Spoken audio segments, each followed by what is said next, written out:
Good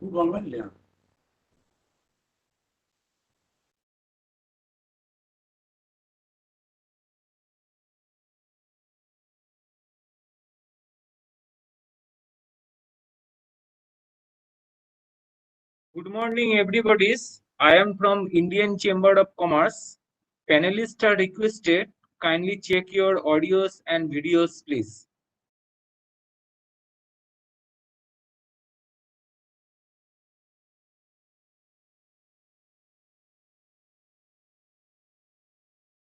I'm Madhavan. Dr. Karthikeyan.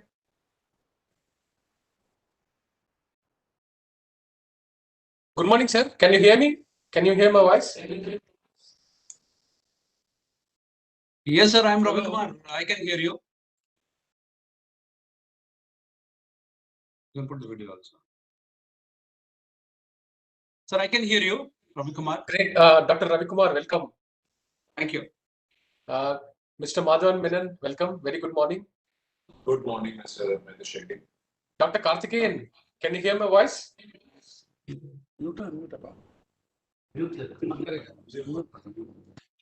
just want to check your audio, Dr. Karthikeyan. You can open my mail there. You will send it to 11:30. Can you please unmute Dr. Karthikeyan? I think somebody from his team, it has to be unmute, Dr. Karthikeyan, the microphone. Or Suman, can you unmute? Good morning, Dr. GPK Rao. Yeah, unmute him. Welcome, Dr. Rao. So I would like to just introduce to our speakers, and the program is not formally started. Dr. GPK Roy is our chairman of Regional Council Expert Committee. And we have with us right now Dr. Ravi Kumar from IRCTC and Mr. Madhavan Menon is MD of Thomas Cook.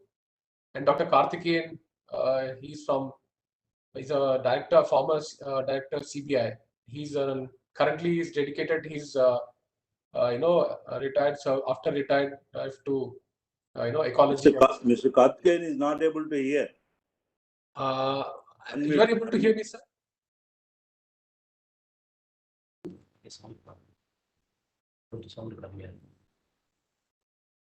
I think somebody from my team will get in contact with them. I'll just inform. Okay. Now it's okay. Great, sir. Sir, are you able to hear our voice? Now I can hear you. I think you will change your link later on. Sir, I hope the pollution in Delhi came down. I think that's a problem. Okay, now it's okay. You can start. Yeah, so give us a couple of minutes. In the meantime, sir. You take your own time. I am ready. Sir, Dr. Rao, in the meantime, you can formally introduce yourself until we start the program.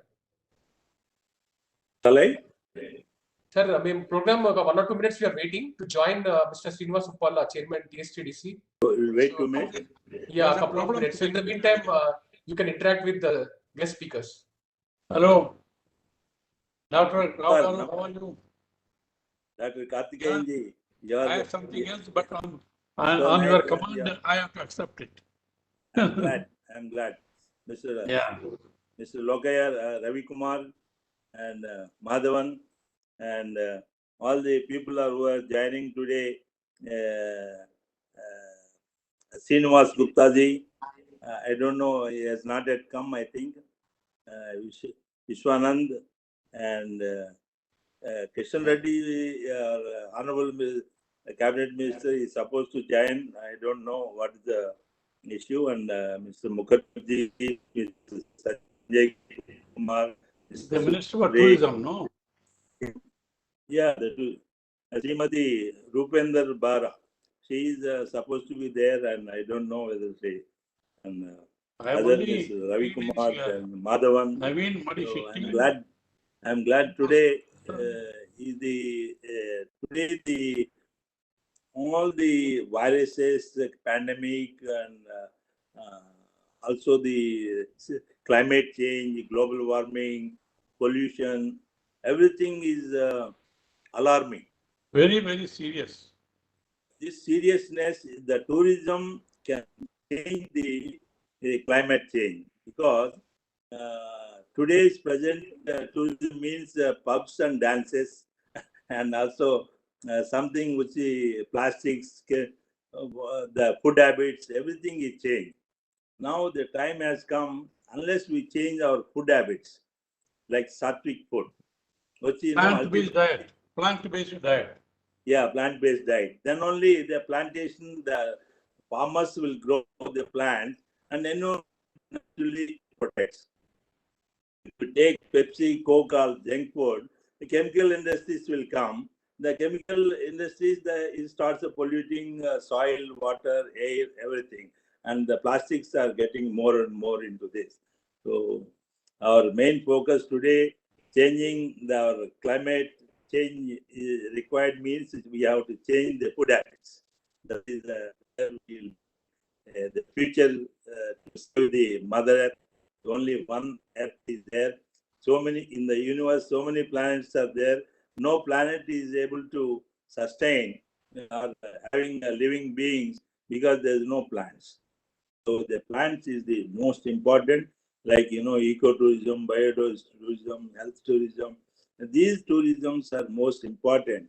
The biodiversity is the ultimate, which it brings not only the human beings, all living beings can be safe. Otherwise, we have lost so many specimens from the planet because so many specimens of the plants we have lost. That's why each specimen of the plant, it lives from the planet.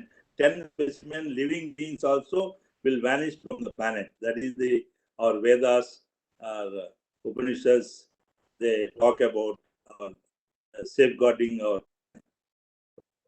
I think it is in this line, if we think we can have a mindset change, will become the food instead of rice wheat, we should go for millets. Instead of sugarcane sugar, we should go for palm jaggery. Why I am telling rice wheat, it requires 8,000 to 12,000 liters per kg to get on the table, whereas millets is only 300 liters required. And millets is the safe for the health, whereas the rice is becoming a biggest threat to the not only human beings, the all living beings. That is the glucose, which is the diabetes. The whole country, not only India, whole world is facing this problem. The carbs, the carbohydrates. And second is sugarcane sugar. It requires 27,000 liters. 27,000 liters to get 1 kg of sugar on the table. Whereas our palm jaggery doesn't need water. No palm is required. This is the fructose, that is the glucose. And also the type may I of interrupt if you don't mind, oils. Dr. Rao? Yeah, please. Yeah, so we have with us also Mr. Bodhisattva Mukherjee. He's additional director from Indian Chamber of Commerce. He looks after the tourism sector pan India. So he's joined. Yes, Mr. Bodhisattva Mukherjee.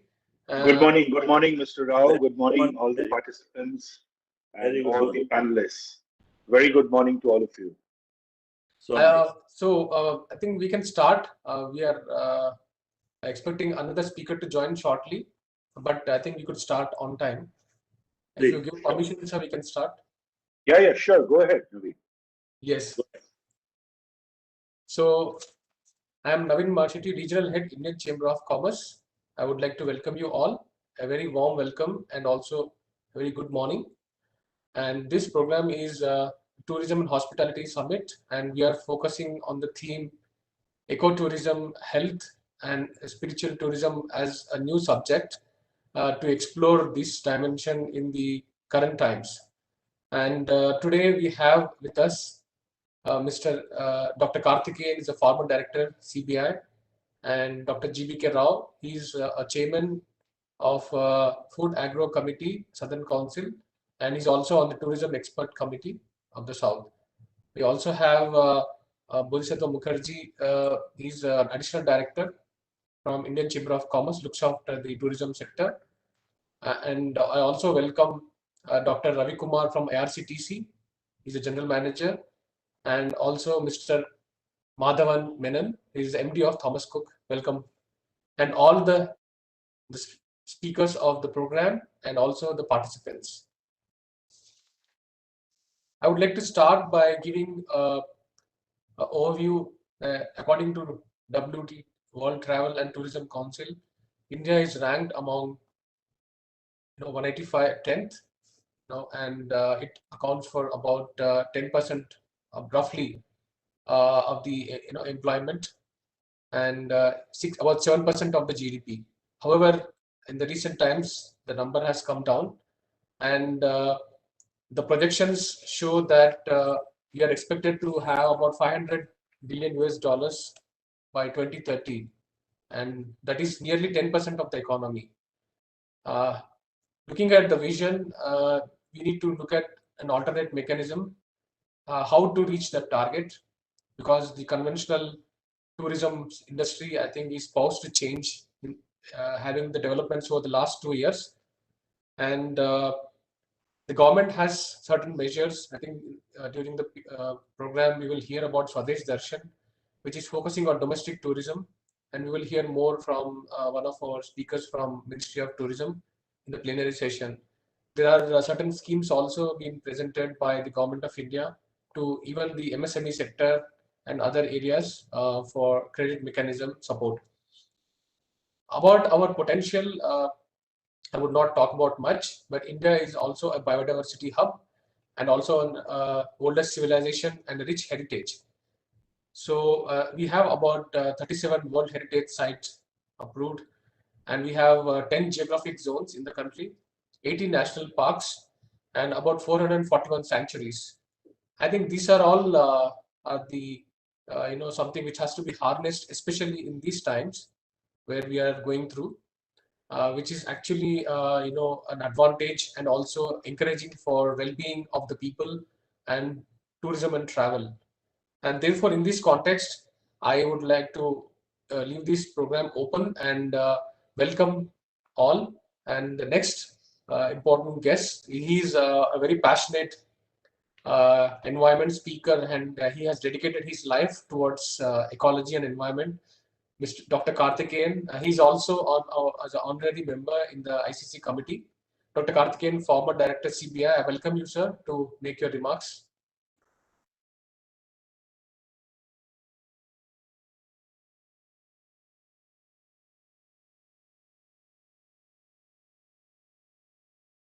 Dr. Karthikeyan, please go ahead. You can start your speech.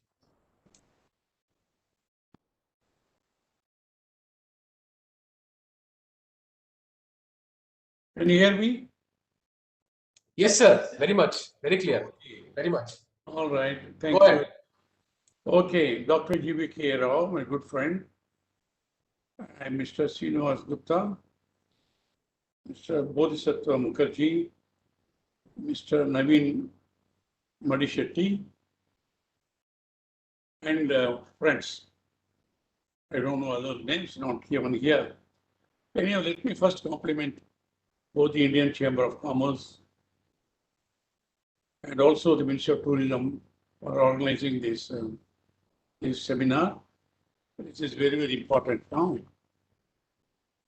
See, tourism means people traveling for fun and also for knowledge also. It includes activities such as sightseeing and camping. People who travel for fun are called tourists. Places where many tourists are called resorts. Some people travel to do an activity which they cannot do at home, and also a lot of business now. World Tourism Day is observed on 27th September every year, and this year it falls on a Sunday. The primary motive behind the celebration of this day is to nurture the awareness of the importance of tourism and demonstrate its cultural, social, economic, and political values across the world.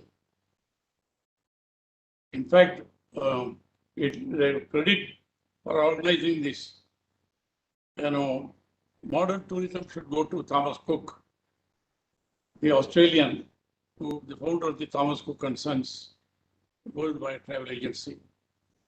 So the Ministry of Tourism in our country is the nodal agency for the formulation of national policies and programs and for the coordination of activities of various central government agencies, state governments, and the private sector for development and promotion of tourism in the country. The Ministry of Tourism designs the national policies. There are at least 40 World Heritage Sites in India that are recognized by the United Nations, UNESCO, as of August 2019. These are based on the importance of cultural national heritage, as described in the UNESCO World Heritage Convention established in 1972. In its broad sense, the tourism industry is the total of all businesses that directly provides goods or services to facilitate businesses, pleasure, and leisure activities away from the home environment. Tourism is one of the most important components of the service sector in India. Tourism and hospitality sector in India is expected to contribute to a significant economic expense to the growth figures of the service sector in the country. More than 15 million people are reported to be directly engaged in the tourism industry, and many more indirectly connected. Tourism and hospitality, they bore the brunt from the beginning, owing to an immediate curb on travel and no option to switching to an entire online mode because of the pandemic. Everybody else could go to online mode, but this cannot be done. While many micro players in the segment had to shut shop, the bigger players also suffered. Or with lifting of the restrictions, the future of the travel and tourism and hospitality industry looks very optimistic. It is expected that once the world for the COVID-19 woes subside, the tourism and hospitality sector will bolster and fortify than never before. There have been witnessed across global tourism sector how opening up of travel and tourism has skyrocketed the recovery of the hospitality and tourism businesses. You see all the fun parks in America, in spite of what's happening, overcrowded now, they're making huge profits. So with emphasis on Swadesh Darshan, Ek Bharat, Shrestha Bharat, etc., domestic tourism is expected to drive the growth directly.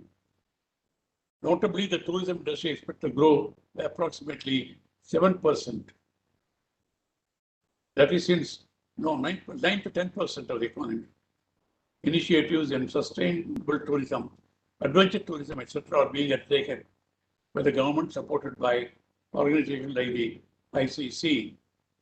Tourism is important for the country's economy and growing rapidly. Sector is predicted to grow at an annual rate of actually 7 to 9 to 10% actually. There were different figures. I don't know what's the correct figure. But India's medical tourism has been going up enormously. The Travel and Tourism Competitiveness Report 2019 ranked India 34th out of the 140 countries overall. We have good air transport infrastructure, ranked to be 33rd in the world, and reasonable ground and port infrastructure also. The country scores high on natural resources, ranked 14th in the world. Cultural resources and business travel, ranked 8th in the world. Tourism has great importance in the economy and cultural development of India. It promotes national integration. Even about domestic tourism, it makes us aware of the beauty and rich cultural heritage of our nation. It promotes inter-regional relationship. Tourism encourages cultural pursuits, provides support to local handicrafts. It boosts the revenue of the economy, creates lakhs of jobs, develops the infrastructure of a country, plants a sense of cultural exchange between foreigners and Indians, and among Indians also between state to state. Tourism brings many benefits, including growth and boost in economic activities. The most important economic feature of activity related to the tourism sector is that they contribute to 3 high priority goals of developing countries: generation of income, employment, foreign exchange earnings. Tourism is responsible for generating many different kinds of jobs in the country. One of the direct benefits of tourism is the undeniable growth in jobs, in the number of business opportunities.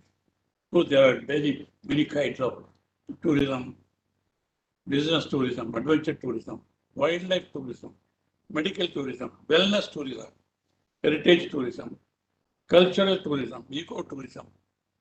Health tourism is a wider term for travel that focuses on medical treatments on the use of healthcare facilities. It covers a wide field of health-oriented tourism, preventive and health conducive treatment to rehabilitation and curative forms of travel. Wellness tourism is a recent field. Nature tourism is based on the natural attractions of an area.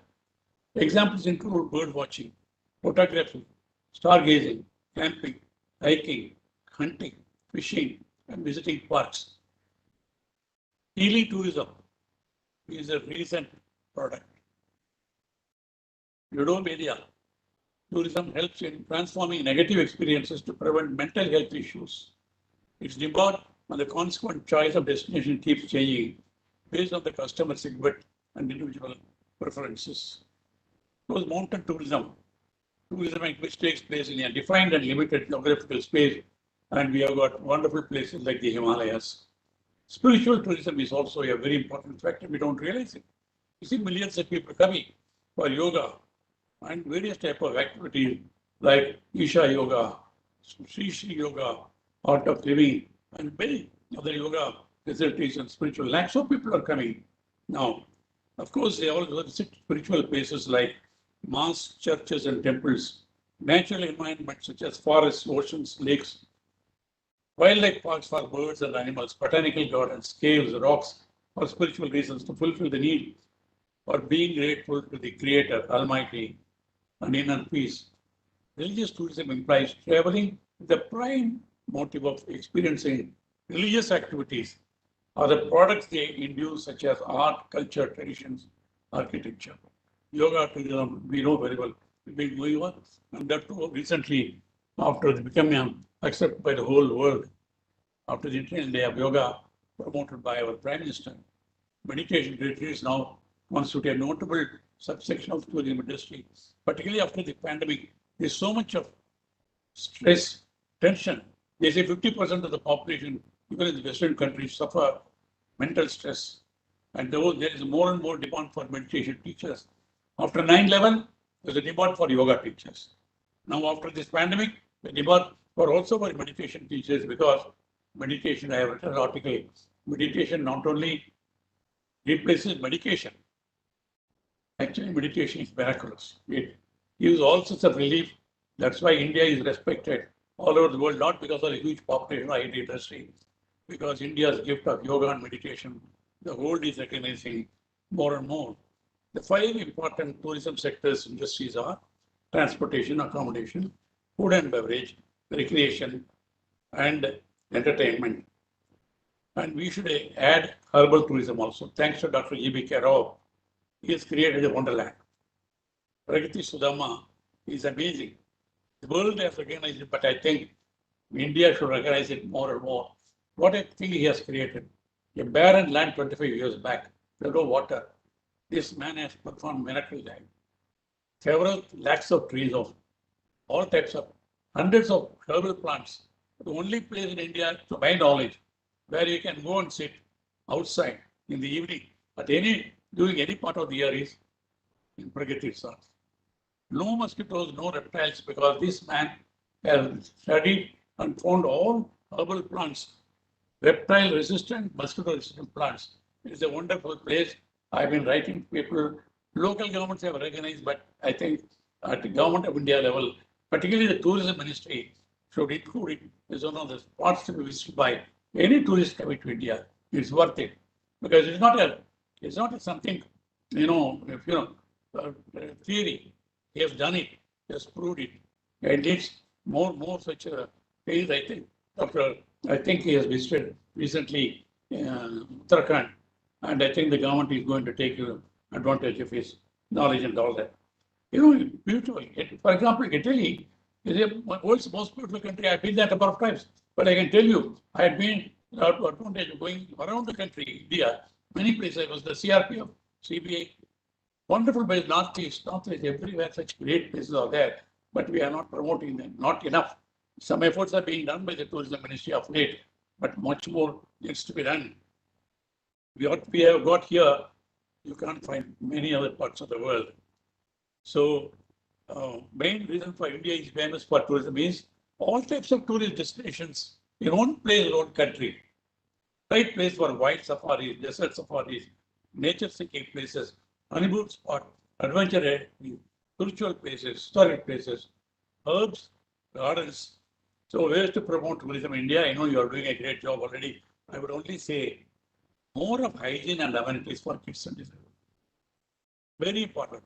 But some lovely places are there, but there are not enough places where people can go. Tourists come, they complain.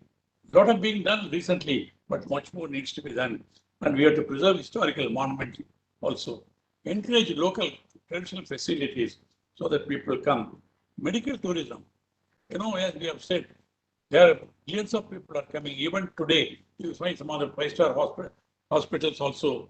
People from many countries, even Western countries are coming here because the quality of the treatment is as good as the best in America. They say, I asked them in diplomats, American embassy, we are not going for Washington. No, he said, there also, our Indian doctors are there.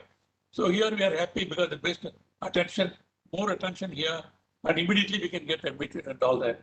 So, gentlemen, I only want to say ecotourism, of course, is very important. As Dr. Mendelman said, I wrote about a long article. It's called, Earth is our only home. Let us protect it. I wrote, what danger? Earth is crying. Planet Earth is crying for relief. We have done a lot of damage to it in the last this generation, more than anybody else. I was telling 100 years later, I wrote 4 months back, 100 years later, our grandchildren will curse us for having done so much of damage to the planet. They are not going to be grateful for your, all your industries and houses, bungalows and all this.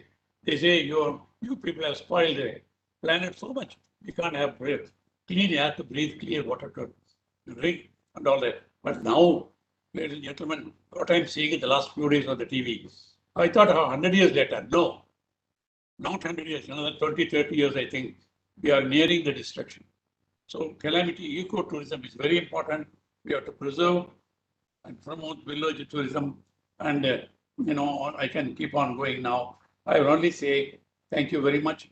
It is a most important, industry, tourism industry to preserve our culture, promote the greatness of our country, promote well-being of the people, not only India, from all over the world. And the hospitality industry is suffering today totally. Ultimately, airports are okay, but hotels are suffering. All hotels are suffering because they don't travel. And then tourism, domestic tourism is equally important. Our people can afford to do it. Create more facilities, make it affordable for everybody to travel, and make it more attractive for global travelers. Small countries like Singapore, they 100 times more tourism. They have much very little to show. Italy, of course, lot to show. They are showing it. Here we have got so much to. I think the government of India should go a lot more funds, more priority, higher priority tourism, and Indian Chamber of Commerce. I must compliment. Please promote this in the interest of all of us. Thank you very much. Thank you very much, sir. It is highly encouraging and your precious words for Chamber of Commerce as well as the entire summit. We will continue to encourage tourism, in the theme of ecotourism and various other aspects you refer to. And your background in the daylight among the plantations is a testimony of you encouraging ecotourism. And Plantation is our life. If there are no trees, there is no life. We don't breathe.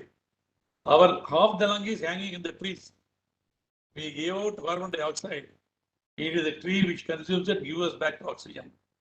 That's why I have great admiration for Dr. Rao, a farmer turned industrialist, now turned environmentalist.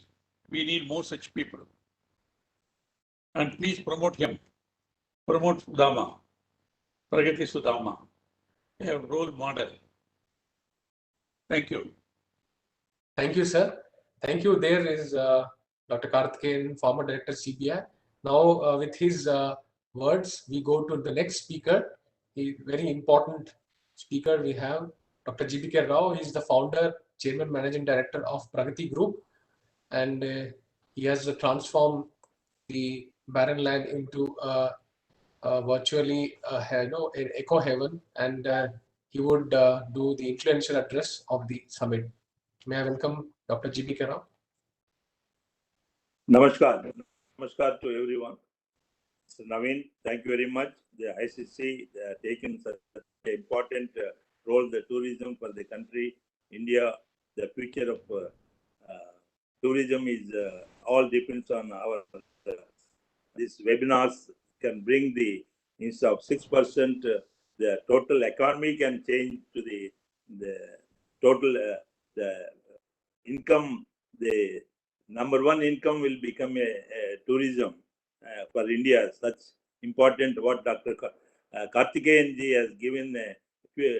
Everything he has given. He spelled out what tourism is. Spiritual tourism is not ordinary tourism. Spiritual tourism, whole world is looking. And Vedas or Upanishads, Ramayanam, Bharatam, yoga, meditation, this type of things. Only one thing what is that is ecotourism. Ecotourism means that is people when they come all over the world, they see there are two things. We don't the hygienic point of view, and also the type of the guides, the tour guides. Certain things which if we rectify is a simple thing, but once we rectify, it's going to be India will be the most income source from the tourism. Yes, the tourism which we say to encourage more and more tourism and biodiversity projects, health tourism, ecotourism, biotourism. That is, health means medical, wellness tourism, spiritual tourism, agriculture tourism. Agriculture is not an ordinary thing. It gives lung space. Today, the whole world is having diseases. Everyone is not 1, 2, 3, 4 diseases. Like maybe diabetes, BP, then cancer, many things. This all is relevant to the our ecotourism, where the agriculture, what we are chemical fertilizers, pesticides, what we are using heavily, that is not only is disturbing our own health and the planet itself. That's why we have to be very, very serious about the hygienic point of view, misusing that chemical fertilizers and pesticides. In this particular, government is putting that tourism, these large areas required because lung space is required. That is, lung spaces is meant for that is like a biodiversity tourism.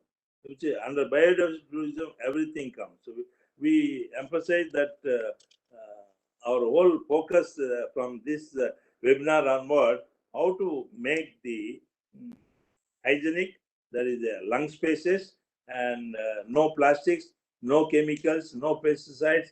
In this line, if you go ahead, I think this is the ultimate. It is the high time for the government policymakers, think tankers, intellectuals, industries, and NGOs promote, encourage the development of vast number of biodiversity tourism parks, the lung spaces rather than the concrete jungles and the polluted industries, urban and suburban. This is the one which we need to do to promote, encourage, and support the conservation of rare and exotic, endangered, ancient, sacred, heritage, herbal, and medicinal plants, which are considered to be the prana pradatas and arogya pradatas, means that is health and life saviors, bringing back the glorious Indian Vedic culture. That is what is important. Government's green friendly policies, incentives, friendly policies. People who are today, people who are growing the plants, where the carbon credit is supposed to be there, such things are missing. Nobody is serious. Even we have got to pandemic like this, the carbon credits, because the banks don't give any support to the plants, our Vedic plants is, each plant is at the gold. That is for individual health point of view, or the Samidhis as Vanamulikas for the Yajna point of view, or the environment point of view. Such important plants is becoming endangered only because we are not having the knowledge about it, and also we are not consuming because knowledge is there. If you don't consume, then they become endangered, such thing. To provide a special status to the tourism projects and appoint a nodal agency from the government to ensure the smooth and hassle-free implementation of the projects. So such projects we have to see that they have to be taken care, and to provide more moratorium period, lower interest rates, and on debt funding, lesser lease rentals, more gestation periods, ensuring the vitality of the projects. So, like this, special incentives for those who conserve rare and exotic, endangered, sacred, heritage, herbal, medicinal plants, which which leads to a disease-free society. What is today is the hour of the need. Uksho rakshita rakshitaha go samrakshana. This is the more important. And biodiversity tourism, way to our Vedic age, that our life, that is our constitution, original constitution of India. If you see the sketches, first sketch is the Nandi, means Vedas. Second sketch is Ignas, there is the Gurukulam. Third sketch is Rama, Lakshmana, Sita coming from that Ravana's winning the Ravana, and that means Adharma, winning the that is removing Adharma and coming to Ayodhya. Then fourth is Krishna teaching to Arjuna the Bhagavad Gita, and 12th page, that is one is the Natraj. With no constitution can continue or go ahead without values, that is without Vedas, Ignas, that is Ramayanam, Bharatam, like Bhagavan. This is the thing which we have totally forgotten. We should come out of the what we today, the anything tourism means. I put the name Pragati Resorts. Now I felt sorry to keep the resorts. I changed to Pragati Sudama. Resorts means the image gone to the mind is the pubs, dances, all not what not.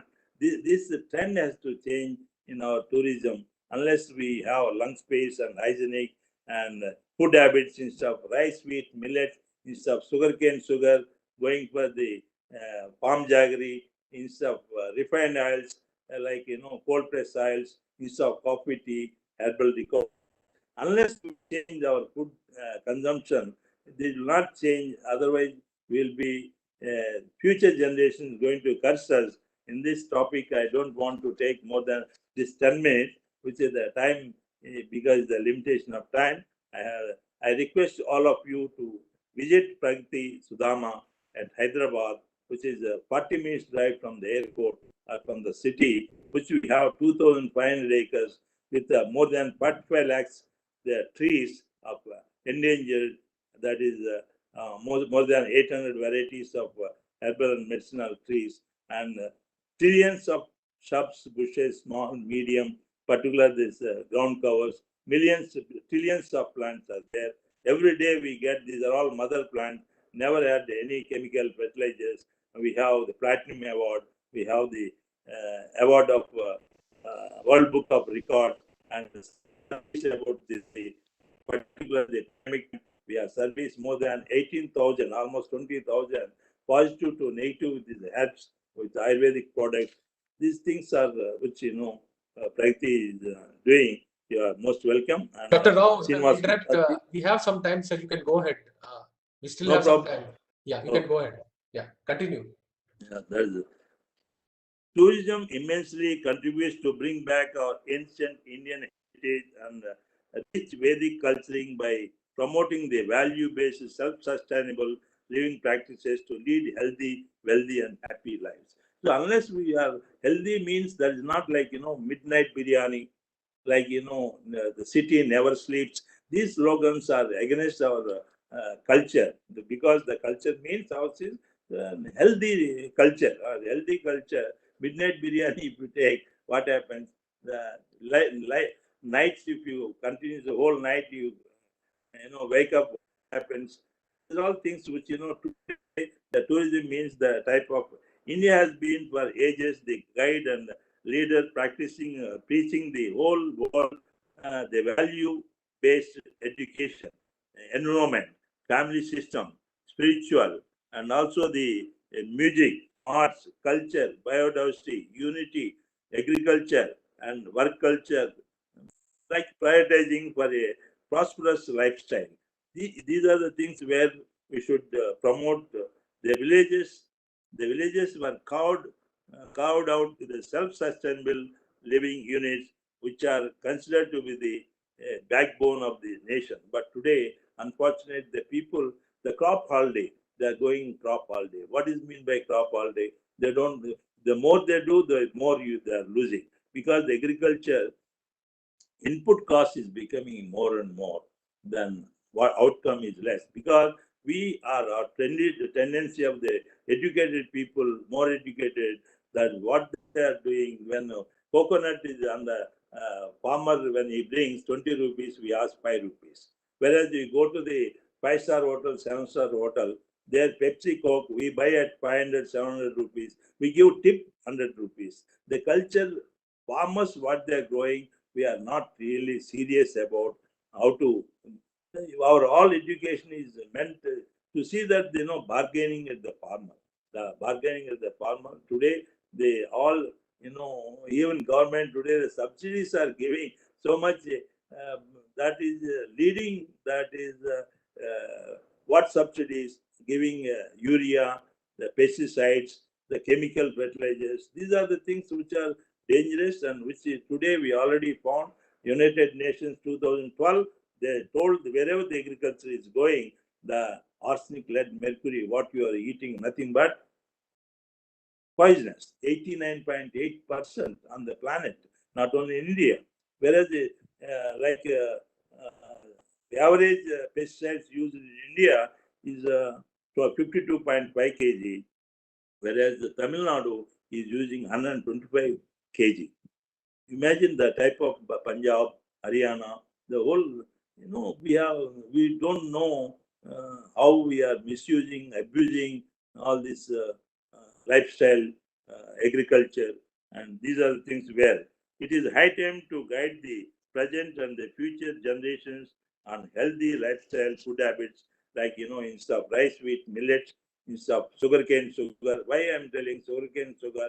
It requires 27,000 liters to get 1 kg of sugar on the table, whereas the palm jaggery is a pectose, this is a glucose. Today, the most of the diseases is because of sugarcane, what we are using, the type of sugar, which leads to, and also using heavy chemicals, heavy fertilizers, chemicals. That the same millets is only 300 liters required to get 1 kg millet on the table, whereas the rice wheat, it requires 8,000 to 12,000 liters water required for 1 kg to get on. Like that, coffee tea, then instead of coffee tea or herbal decoction, instead of refined oils, using or cold press oils, the lifestyle has to change. Like this, how much time can I speak? Is it all? Because other speakers are waiting, so I don't want to take more time. Mr. Naveen, is it okay? 2 more minutes? Is fine. Next session. Mr. Naveen ji.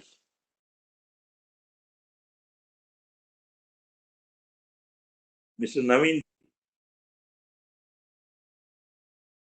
I think in order to bring back our rich Hello. Indian. Yeah. Is it okay? Yes, sir. Please go ahead. You can go ahead.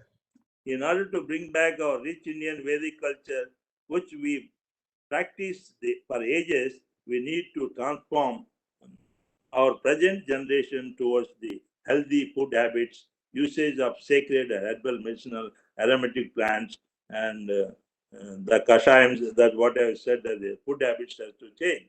Biotourism and enrichment of natural farming. To enrich the farming community through biodiversity and tourism projects by encouraging, promoting, and creating awareness to grow the sacred herbal medicinal plants through natural farming.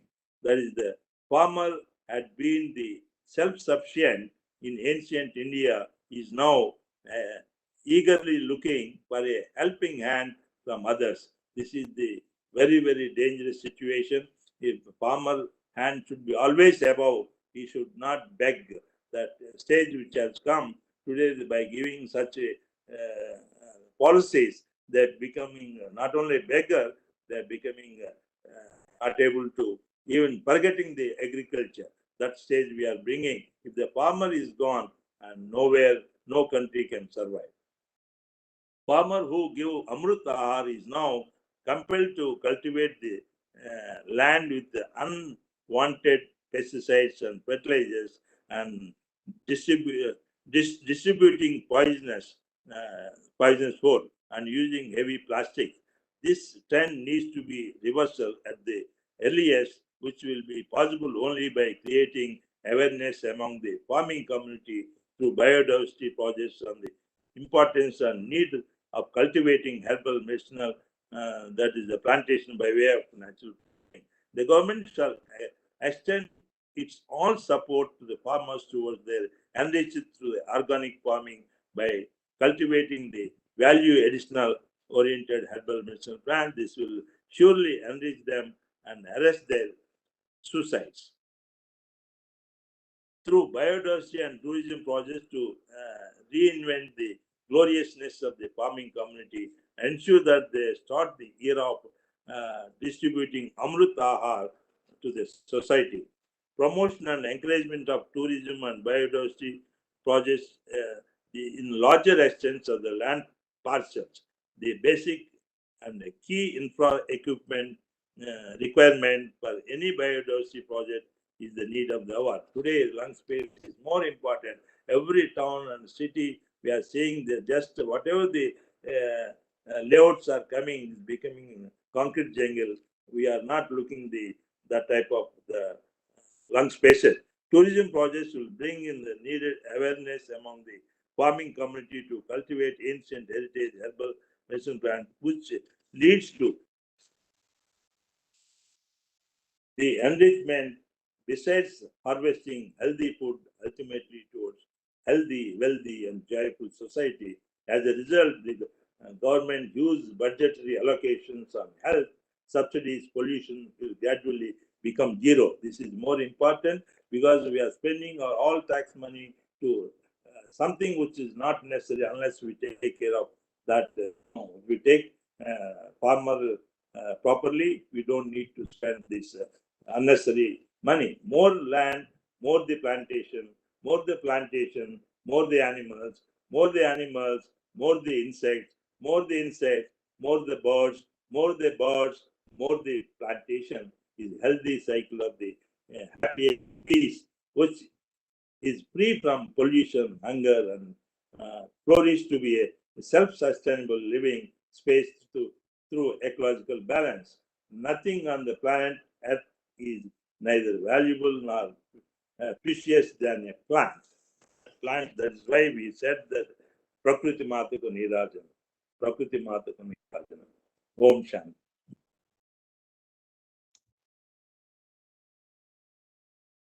Thank you, Dr. G.B.K. Rao, for highlighting the various dimensions of tourism and lifestyle, which are key in the tourism industry. I thank you, sir, from the bottom of my heart. The Honorable Minister has conveyed his congratulations and best wishes.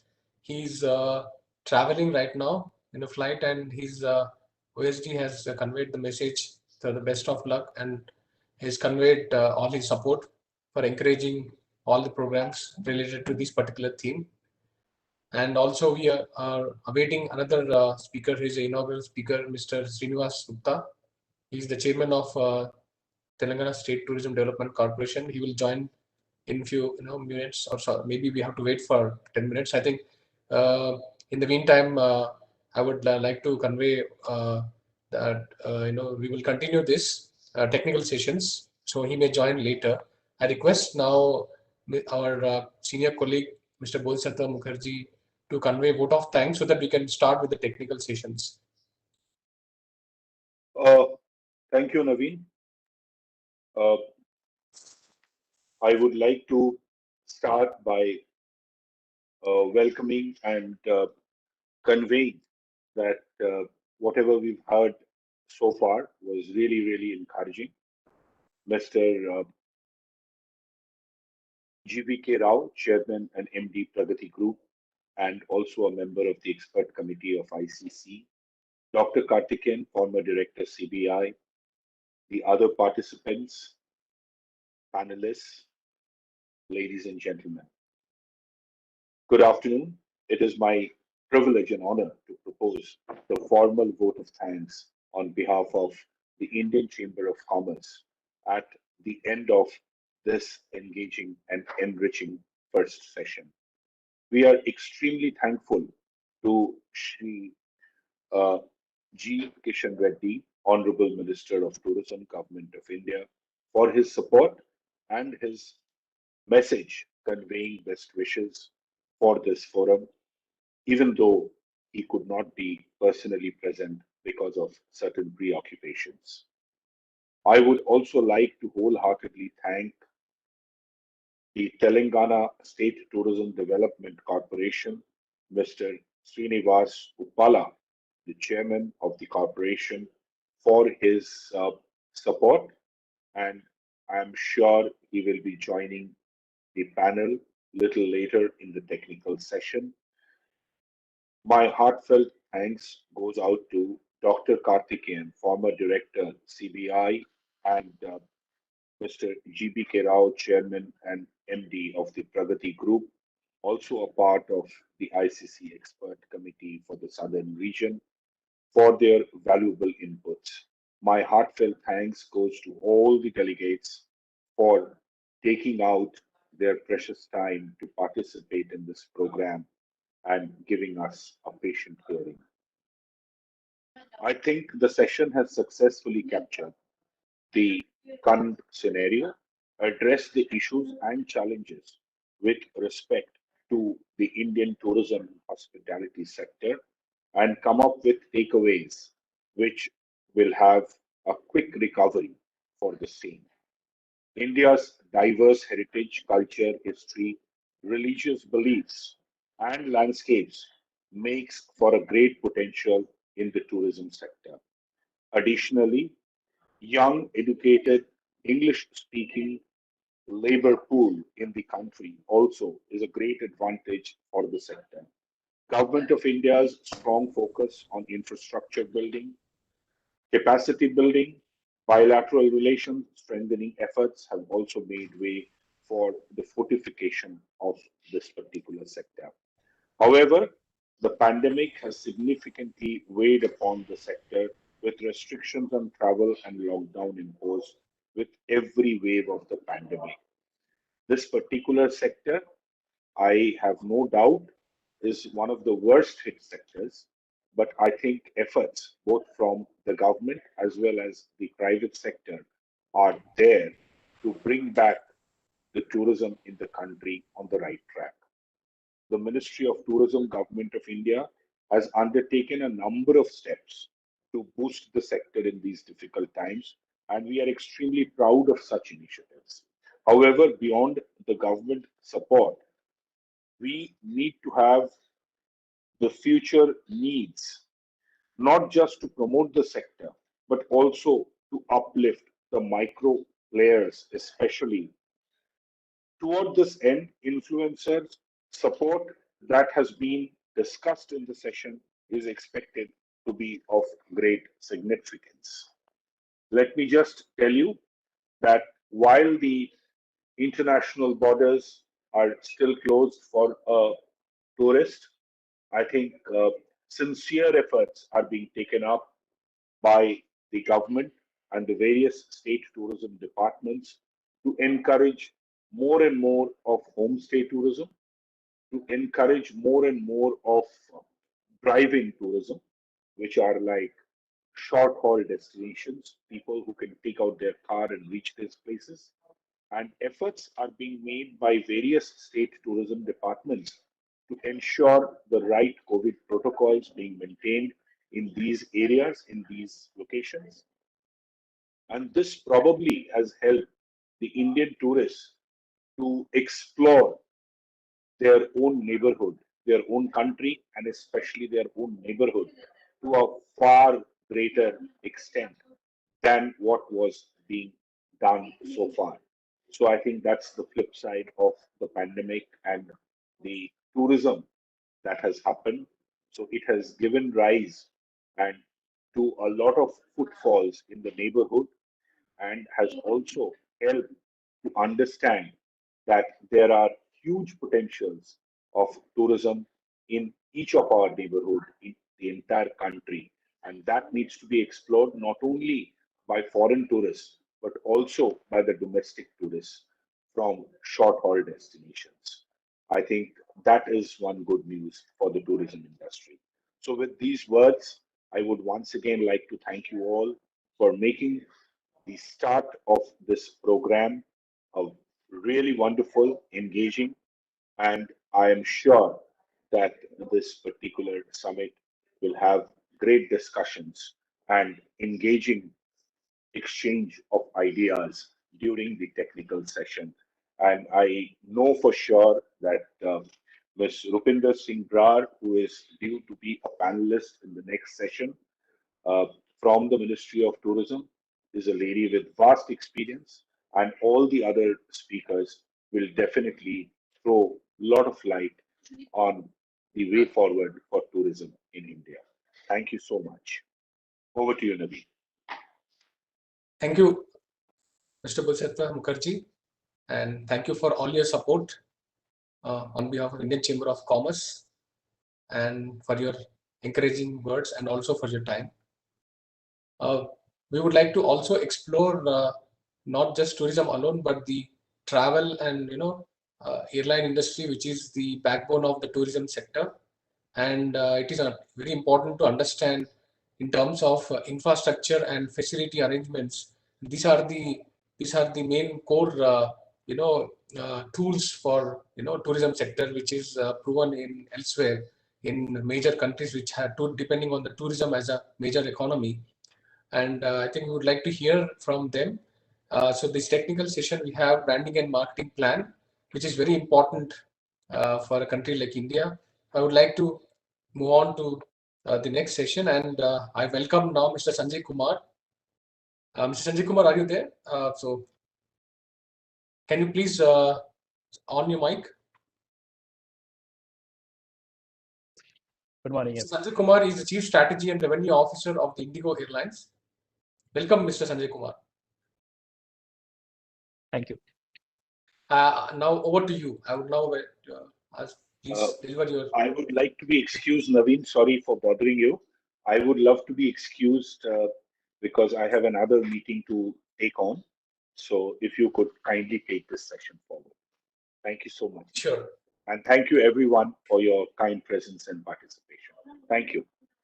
Thank you, Mr. Mukherjee.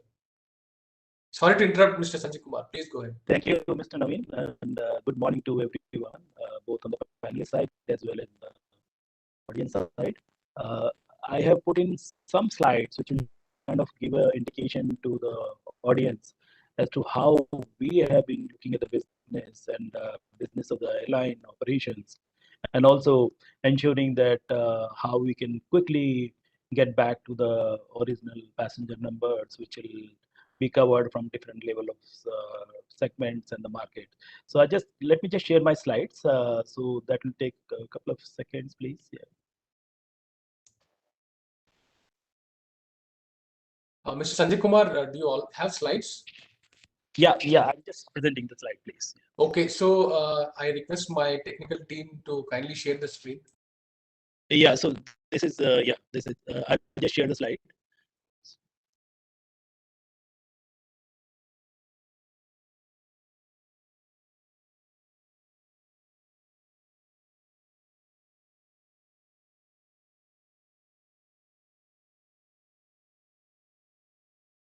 So can we see the slide, please? Yes, very much. Okay, so good morning, everyone, and it's indeed good opportunity to be here on behalf of Indigo, and let me convey my sincere thanks to ICC for organizing this tourism summit, which will kind of throw some light onto how the tourism sector can be recovered in a post-pandemic scenario. And it was very good to hear the comments from the earlier speakers and it was pretty heartening to know the focus on the e-tourism as a core theme of this summit. So we when we talk about the tourism, and I think that airline is an integral part of the entire ecosystem, and it is very important to look at how overall aviation scenario has unfolded in last 18 months, more specifically the first wave of pandemic and the second wave of pandemic. So just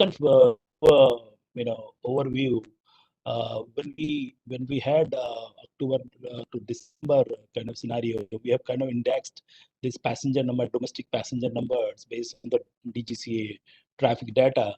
And when we see that in April last year, when there was a complete lockdown, our traffic number had gone to zero compared to the pre-COVID level. And after the opening of the skies, again in May of 2020, we saw very slow and gradual growth of the business. We all know that travel and tourism industry has been the worst affected industry due to the pandemic in the last 1.5 year time. And industry came to an halt in last year, March to May. And once we started opening up, the government started opening up the markets in a phased manner post lockdown. We saw slow recovery of the growth, primarily because of certain regulations which were varying from state to state, requirement of the PCR test from state to another state, and more importantly, the capacity restrictions in the fare cap, which had resulted in a muted growth. But when we saw, during the month of December, January, and Feb, which was more like a festival season and the marriage season in the country, we saw that recovery coming to about 60% of the pre-COVID level until the second wave hit us. And there was recovery in the leisure traffic during the festival New Year period, and until the second wave came and started affecting the business. So what we are seeing is the leisure travel has been impacted, and this is largely impacted due to the sentiments which are prevailing in the marketplace.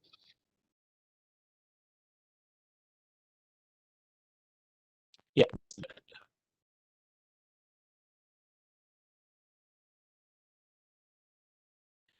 So when we compare what happened during the period of April 20 to April 21, we saw the industry responded without having any clarity on the recovery, whether it will be full recovery or limited recovery. Industry was not prepared for the increased customer queries and issues customers were faced with. And we had multiple issues going forward in terms of the uncertainties and the anxieties among the customer mind. And obviously, that also led to the network disruption due to rapidly changing environment around us in terms of the capacity and statewide restrictions.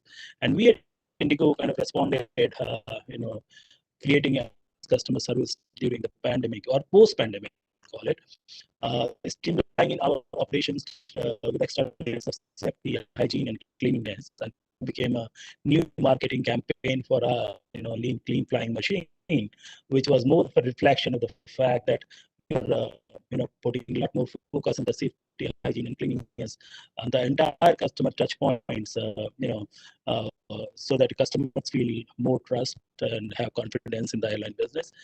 And then also enriching customer journey to offer by offering more flexibility and convenience during these uncertain times. So what we saw when DEX, the industry versus Indigo's recovery, we saw faster recovery of Indigo in terms of the traffic numbers compared to the rest of the industry. And we were close to about 65% of recovery in the month of February and March. And then also post the second wave in the month of May, we have seen a much faster recovery compared to the industry. And primarily, this was resultant of these three core areas in terms of either providing the enhanced level of services, safety and hygiene, and flexibility and convenience. Accordingly, we map the entire customer journey, and address every touch point of the customer. So whether it is pre-check-in, after the booking, whether it was a web check-in and e-boarding passes to maintain the contactless travel. So customer need not go to the check-in counters. He has the boarding cards in hand. He has the baggage checks in hand, and he can simply go through the boarding. Of course, we had all the processes regarding the airport, as defined by the Ministry of Health as well as the Government of India. We kind of feel that all those processes are being followed at the time of the entry of the airport points as well as while doing the check-in process.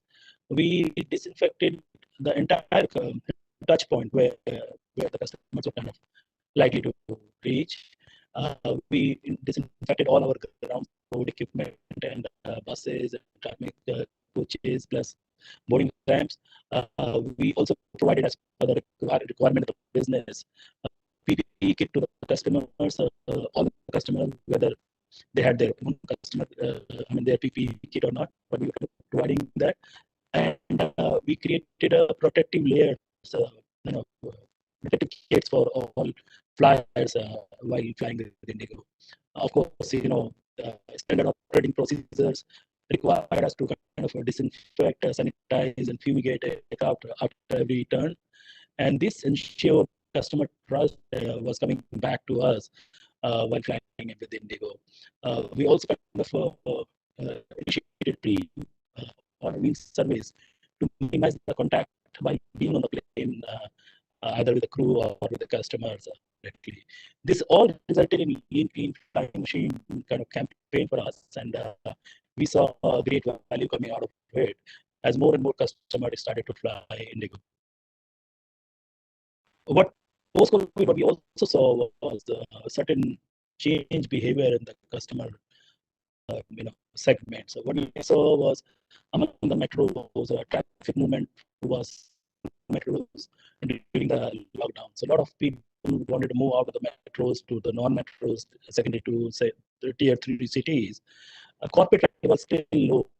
What we saw was recovery of the leisure traveler and partly international travel through the bubble flights, various other charter opportunities. We saw faster demand recovery compared to the corporate travel in the marketplace. We saw the similar kind of trend metro cities like Jaipur, Lucknow, Patna, Cochin, and you name multis, where we saw the shift from railways to the air travel. People who were not flying earlier with the air travel, but they now started to travel because of the time and also the availability, less availability of the trains. They started taking the air travel. We saw the migration due to the niche jobs towards colleges. I mean, this is a new customer which kind of we start seeing, especially coming out of the non-metros. This also resulted in the overall pandemic. It also resulted in having disposable income among the travel aspirations who was kind of travel, and that also kind of helped us in terms of faster recovery from the non-metros market. Then there was another segment of the market which was more untapped market. I mean, if you look at the markets like Agra, Bareilly, we recently launched our service about 2 weeks back into city of Bareilly, connecting Bareilly with Mumbai and Bangalore. This is the first time in India any airline is flying as deep, and as deep the countryside, going into the cities of Bareilly and Agra with non-stop services, which not only kind of create first-time travelers between the two cities, but also promote a lot of tourism. Like, for example, if you travel from Bombay to Bareilly today, or Bombay to Natal, or Bombay to Uttarakhand, you can just directly, get a 2-hour flight into Bareilly, take a 2-hour road trip, and you are in the heart of Uttarakhand, visiting this beautiful Uttarakhand valleys. This really helped us in terms of seeing a new customer behavior and creating a new market opportunities for various segments of the marketplace. So we also tried to address them through the product innovation and strategic execution. As I mentioned earlier, customer support at every touch point, with our website, with our call center, airports. We kind of focus on ensuring that this shift of railway passenger airline. I mean, these are the people who are traveling for the first time. They needed to be handled, needed to be dealt with slightly more empathetically rather than compared to the regular flyers. So they needed more guidance, they need more coaching, directions at the airports, on the plane. So we kind of ensure the customer support at every touch point to meet the requirement of this new set of customers. And that resulted in delivering high customer delight. And we also ensure network reliability. I mean, this is very important part of our operations at this point in time, primarily because in the time of uncertainties, if you are also not on your network reliability, that leaves a big question mark and ambiguity among the traveling public. So we ensure that network reliability remains a key focus area for our operations. And as everybody is aware that we continue to deliver for last 15 years, industry leading on time performance, clubbed with the network reliability, really developed a great amount of trust and confidence, with our customers. We also kind of looked at laser points. We saw some of the markets like Goa, Srinagar, Dehradun, Leh, almost reaching to the pre-COVID levels.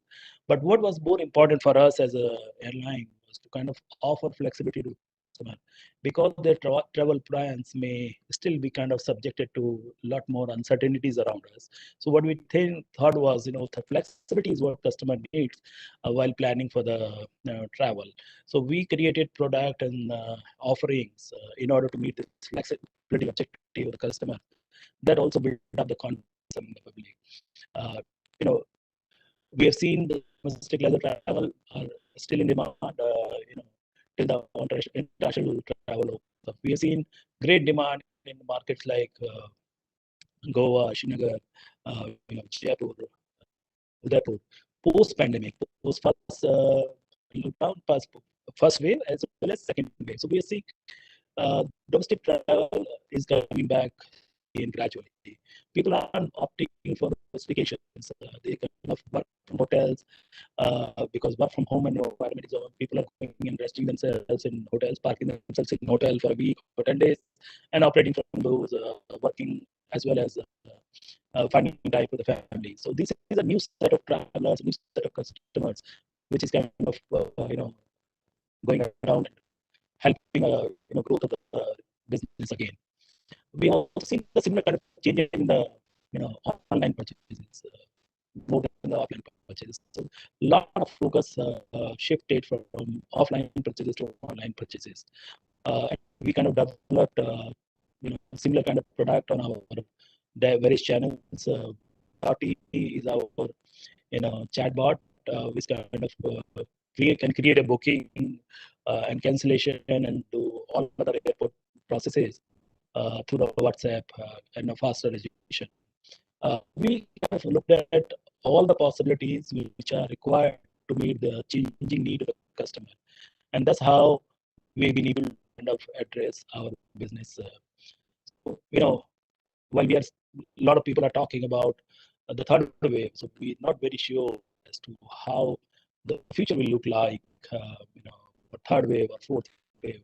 But what we are very sure of that we are kind of working together with a brand strategy which is focused towards our customers. So we are kind of not only creating customer value, but also we are creating customer value to regain confidence among the customers, and then we kind of that is helping us to quickly capitalize on the emerging trends in the marketplace. And that is what we kind of looked at a post-pandemic scenario in the last 18 months. I'm sure going forward, we'll continue to focus on the similar trends and strategies, which will kind of rebuild our business and promote tourism. We are all very much aware that corporate travel may take a slightly longer time. International travel may take a longer time than what it is taking for the domestic travel. But what we are also equally sure of is that domestic travel, domestic leisure travel, will get back to the faster recovery than any other segment. And here we are at Indigo. We kind of are prepared to take the advantage. Our network is aligned, our product and services are aligned to meet the new customer needs. So just to before I close my comments, we're also looking at creating something for a holiday traveler. So, for example, Mr. Manan is on the call, in the panel, next panel. We are working with large tour operators in order to kind of work out the packages for, as I mentioned, into Bareilly, into Nainital, into Ranikhet regions of the country. So people either from South India or from Western India can directly fly into these markets and have a 3 days, 4 days, 5 days holidays and tying with the hotel. So we are kind of trying to create a complete experience for the customer in partnership with our travel partners, such as Thomas Cook, such as many other operators in the marketplace. We are trying to build up that entire ecosystem wherein the customer can not only create value and he can have an experience and cover up this leisure destination much more conveniently going forward. So we are kind of working in terms of revival of the travel and tourism sector in a big way with our partners across the value chain. And we are sure that there is no third wave. I think we will see a much faster recovery going forward for the entire industry. So this was a just kind of a brief comment from our side, and I'll be happy to kind of take on any questions at a later stage. Thank you.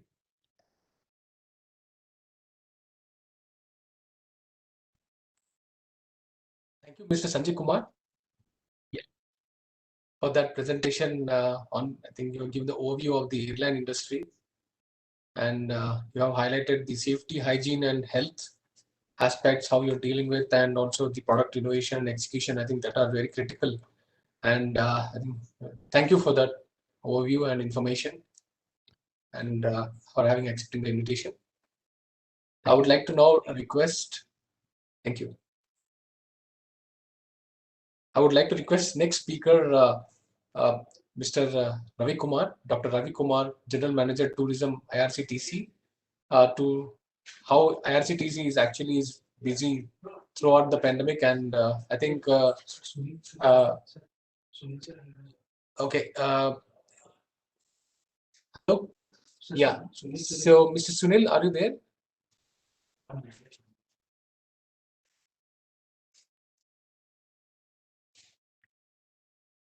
I think Mr. Sunil. Okay. Anyway, so we're not able to hear him.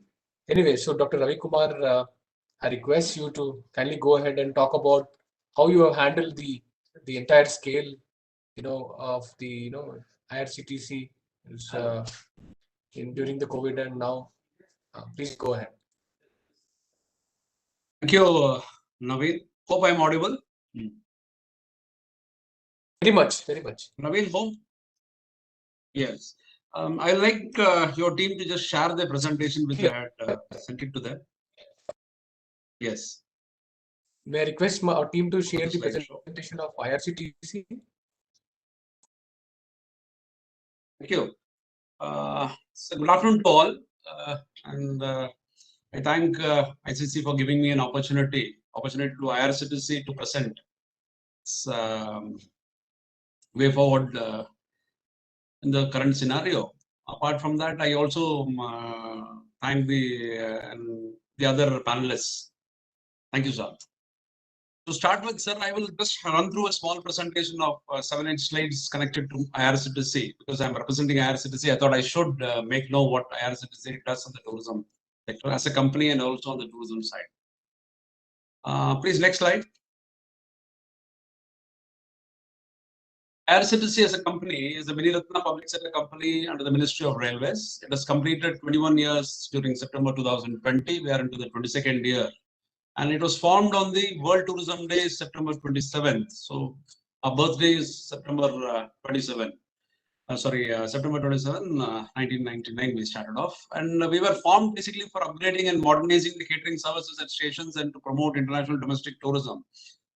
Subsequently, we diversified and got into aggregating travel services, packaging, water, budget hotels, food plazas, etc. It's a zero-debt company. It's profitable and dividend-paying company from first year of operation. This last 21 years in a row. And it went public in 2019 with a successful IPO. It is a healthy mix of 32.6% on the public shares and 67.4% on the promoter's share. Next slide, please.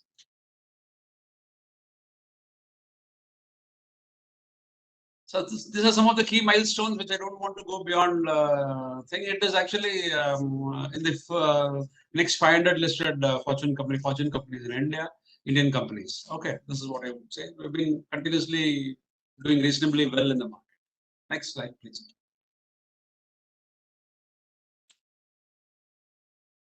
We are distributed. We are a pan-India company with a corporate office in Delhi and 5 zonal offices in the 5 different parts of the country like Chennai, Delhi, Mumbai, Calcutta, and Secunderabad. And we've got regional offices, as you can see the presentation, which is marked in red.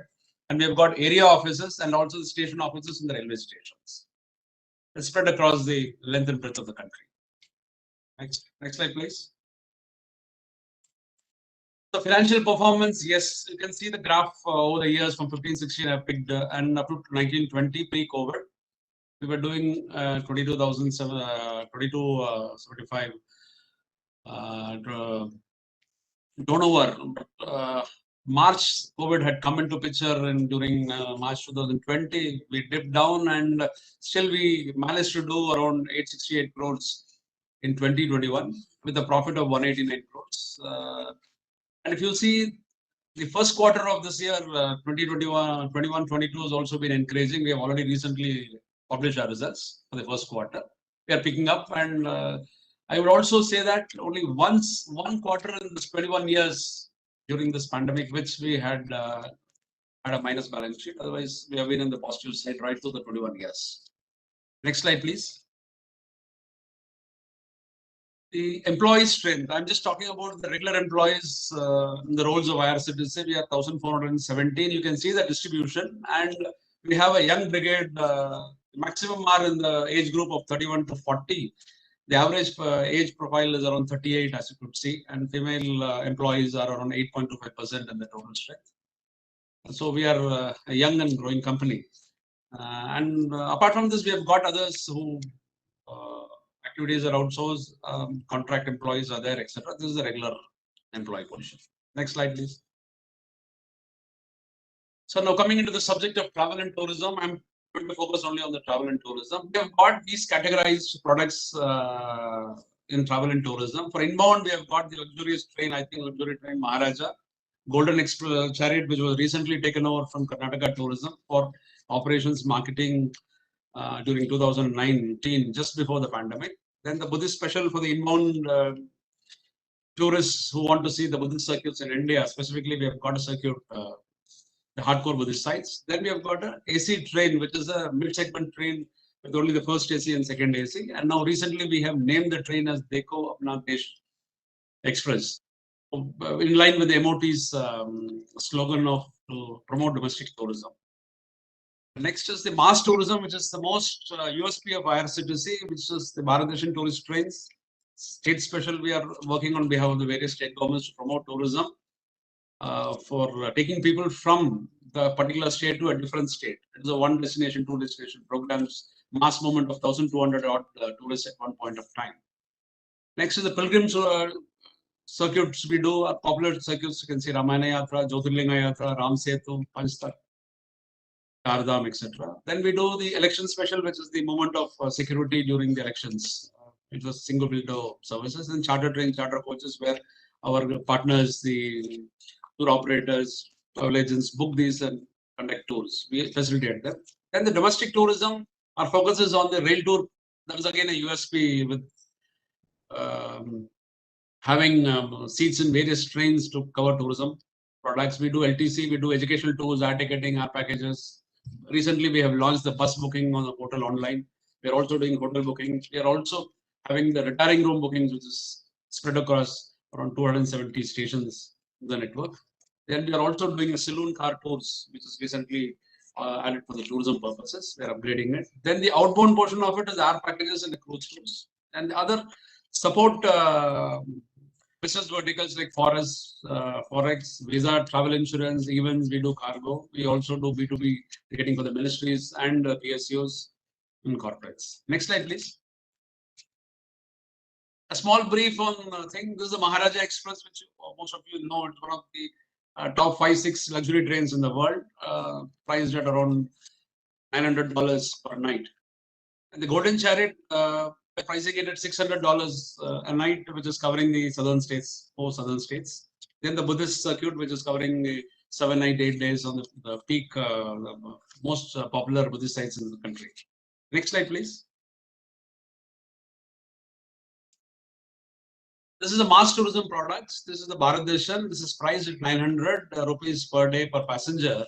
And if you see, we have a product from 900 rupees per day per passenger to 40,000 rupees per day per passenger. This is the variety of products available with IRCTC in the mass tourism.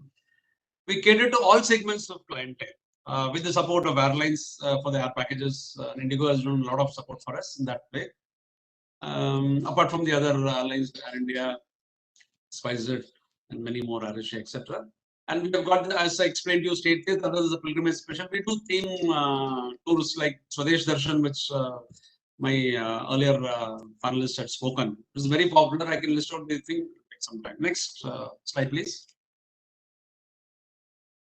Yes, we do the domestic air packages and some of the popular destinations we have been doing across this. And the right-hand side is the international packages we have been doing from all across India into these destinations over this last 5-6 years now. Domestic has been done for a longer time, and international we just started 5 years back. These are all group departures, not FITs. Next slide, please.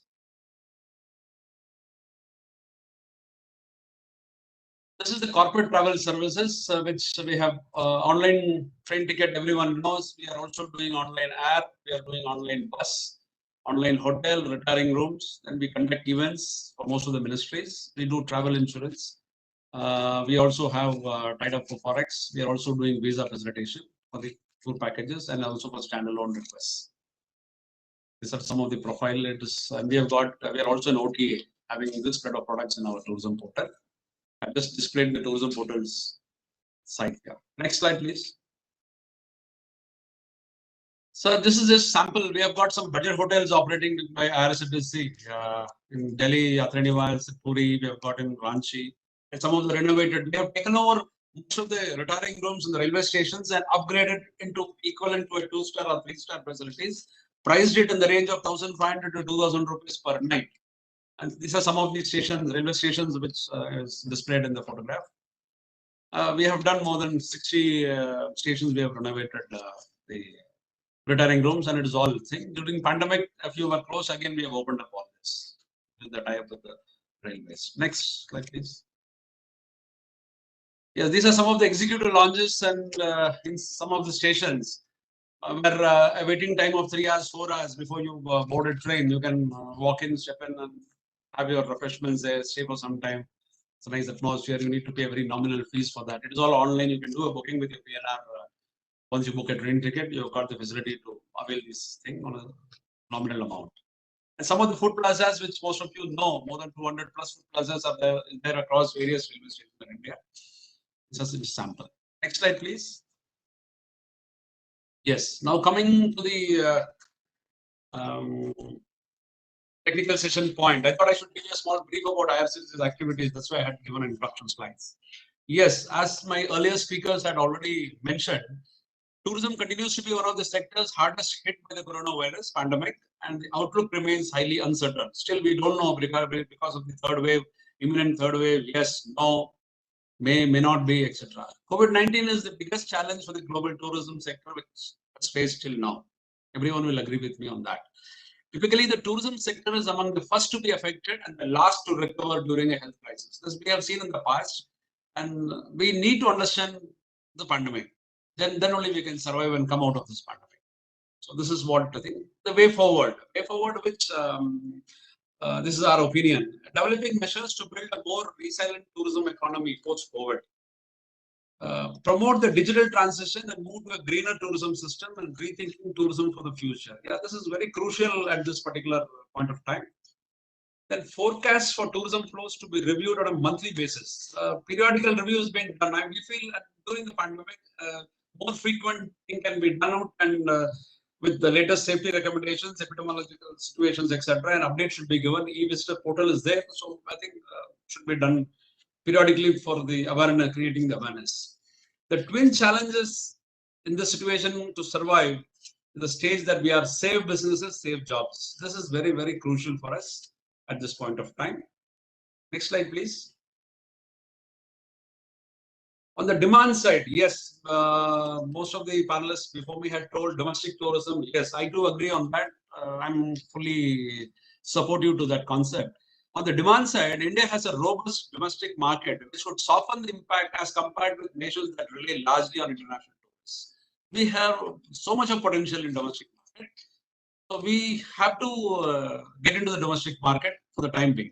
India receives roughly 10 million foreign tourists, which is small compared to its size and relative potential.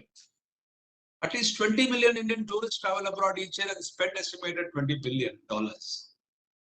Now, what we say is we must incentivize the domestic travel to retain this high-spending tourists, which should not be difficult given the international travel restrictions in place. Yes, we have to capture this high-spending tourists who have been in the normal course visiting international destinations year on year or once in half a year, half yearly, they used to go. We have to tap these tourists. Yes, there could be some concerns. The critical to the success of this would be to allay the anxieties of tourists by ensuring that robust protocols for safety and hygiene are in place. Yes, this is very crucial for comforting the mid and high-end tourists. That yes, we are following this, and all our service partners like tour operators, hotels, destination management teams, etc., to ensure these protocols of hygiene and safety. Destinations that will move ensuring higher levels of hygiene, showcasing the local for global. This is a very important thing to see. We have to see local first. Let's take it as pandemic has made it that all of us get into the domestic tourism, see India before we further go beyond India to see outside. So let us be see local for the global for the time being. Pursuing the host community as a centerpiece for tourist experience. Yes, as the speaker had told that we need to see places which are 1 hour drive, 2 hours drive, 3 hour drive without much in private transfers, etc. Let's position the host community nearby as a centerpiece of tourist experience. Then the pandemic offers such an opportunity to hit the reset button to make the tourism sector a sustainable engine for growth, economic growth and development. Yes, beyond the immediate pain of pandemic, we should not miss the chance to make full use of the crisis. Yes, pandemic beyond one's control. So we have to make use of this crisis and come out of this and make best use of this to come out and start off. Be ready. Next slide, sir. These are some of the key areas which I thought we can discuss. The sustainability may become more prominent in tourism choices now due to the greater awareness of climate change and adverse impact of tourism. The natural areas, the regional and local destinations are expected to drive the economy. Next, the traveler confidence, yes, has been hit hard by this crisis, the pandemic, and the ongoing uncertainty. Because as we were discussing that third wave, yes, no, may come, may not come. It's still uncertain. This may lead to a decline in demand and tourism consumption and continues well long after the initial shock. Then comes the traveler behavior. This will be influenced by the evolution of the crisis. This will reshape the way people travel. This may include the emergence of new niche and market segments and a greater focus on safety protocols and contactless tourism. Then comes the skill shortages. Skill shortages in tourism sector may be a problem as many jobs are lost and workers will redeploy to different sectors. Most of them would have re-employed them in various other industries who could manage or reskill themselves or retrain. So again, when we take off, we need to ensure that the guys come back or we retrain, deploy them with adequate training and to meet the new normal. In this area, I would like to point out that IRCTC, right from the pandemic till date, has not reduced even one single employee in the contract management level or in the regular employees and not shifted anyone out of tourism or catering. We have held back we have seen the results in the post-second wave, and now the first quarter of this year, we have seen the results. We're not taking a decision of retrenching, etc. Though the management, top management was under a lot of pressure, but still we could hold back, and we are now seeing the benefits of retaining these people so that we could take forward faster than many others in the industry. Reduce investments, again, will call for active policies to incentivize and restore investments in the tourism sector to maintain the quality of tourism offers and promote a sustainable recovery. This is very important. Because of pandemic and the financial trouble most of us have gone through, again, the investments for upgradation, etc., might be marginally reduced or reduced to a bigger extent also. But this should not affect the quality of tourism post recovery. Digitalization in tourism services is expected to continue to accelerate, including higher use of automation, contactless payments and services, virtual experience, real-time information provision. The normal course, these webinars, etc., would have been a regular meet through an event, or it would have been a regular event. But this COVID time, we have now forced to go in for a digitalization. This is the changeover which we have to come through. And the tourism policy. Tourism policy will need to be more reactive, and in the long term, which should be flexible, adaptability to adapt faster to changes with focus on crisis management, and contain safety and health-related policy issues. The policies which the stakeholders are making now should also contain the safety and health-related policy. Now we have experienced a pandemic of this kind, so I think we should bring that also into the focus.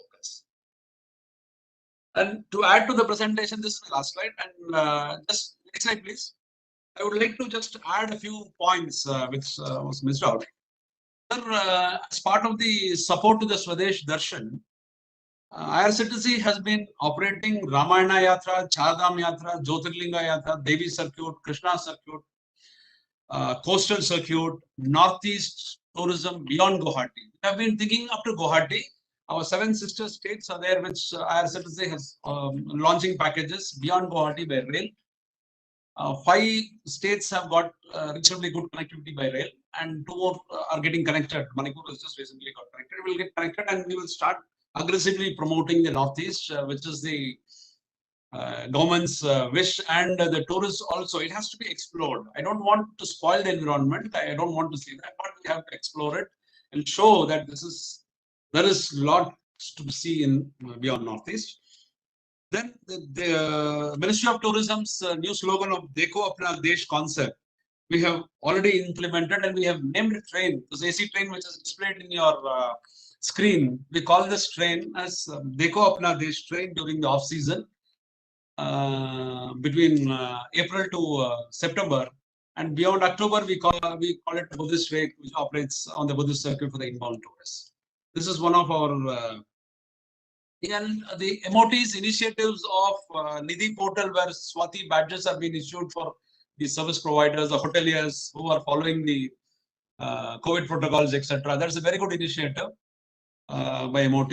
And support of MOT has to continue with all stakeholders, including IRCTC, to take this tourism to different levels. And one last line, I would say that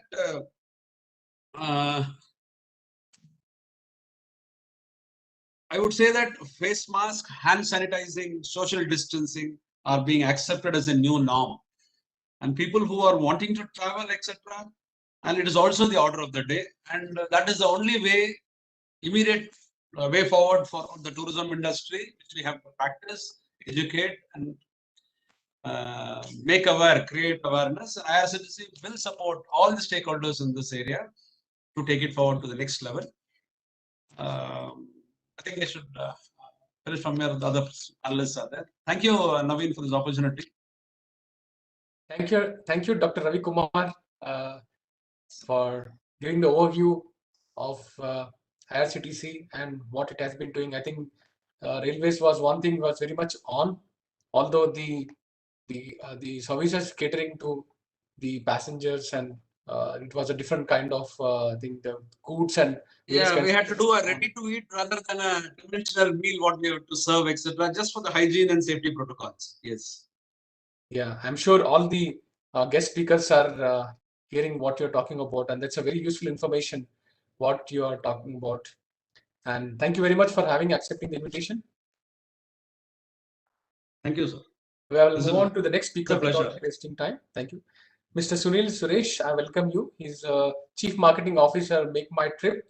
Make My Trip is one such thing happened to India where they have changed the way ticketing has been done in the country, and it's a game changer in the tourism, the travel industry, especially in the airline industry. So without further ado, I welcome Mr. Sunil Suresh, and please give a presentation. Thank you very much. Thank you for having me here, and it's my pleasure to be part of this august audience. So what I'm going to talk about over the next 10 minutes or so is really looking at through the pandemic and hopefully post-pandemic, how should we be looking at marketing? I mean, we all know this is a storm like no other. I mean, it's been pretty unprecedented.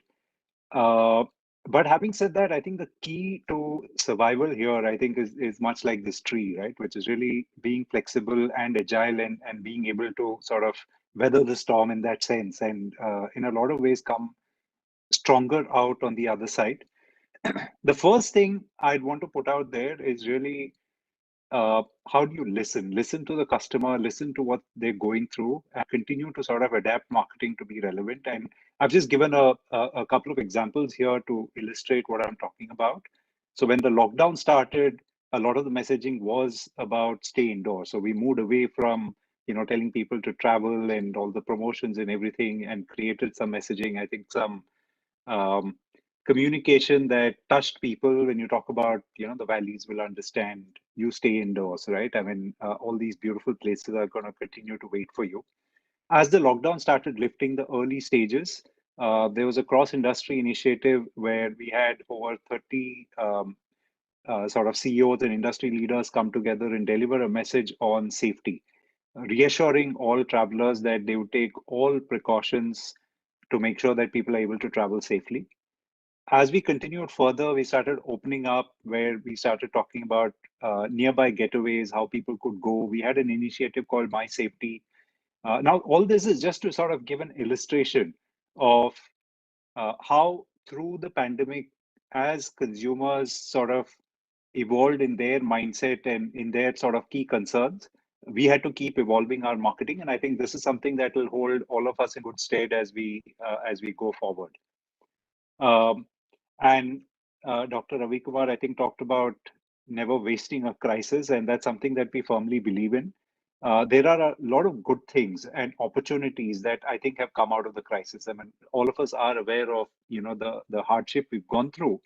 But recently, for instance, I was traveling, and what struck me was, in a lot of ways, the discipline that the pandemic has forced upon us, right? Which is wearing the mask, safety, social distancing, queuing up without sort of climbing all over each other, etc., are all in a way good things, and something that we should continue to sort of build upon as we go forward. And it's an opportunity to drive a reset in a lot of ways. And I've just outlined a few points that I think are important for all of us as we go forward. The first thing I'd want to talk about is continue to emphasize safe travel. This is obviously very important through the pandemic, but I believe that it's something that will stand us in good stead even, hopefully post the pandemic, right? Which is, how do we make sure that some of the good habits that all of us have picked up, whether it is wearing mask, about making sure we maintain sufficient distance, etc., how do we maintain that, sustain that? How do we build confidence amongst everybody so that any further health crisis that comes up doesn't have the kind of impact that this one has had? So that's, I think, one key area. I think the second opportunity is about how do we address the issue of over tourism? How do we start building messaging around responsible and sustainable tourism? I think this is a great opportunity to do that. We've been taking an initiative to uncover and talk about hidden gems. I think there have been a lot of wonderful sort of messages and content that we've seen as part of the MOT's Dekho Apna Desh series.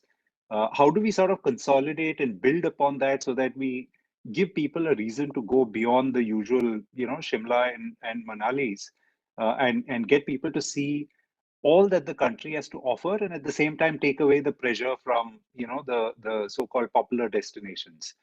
I think this is again a big area that we should be looking at pushing forward on.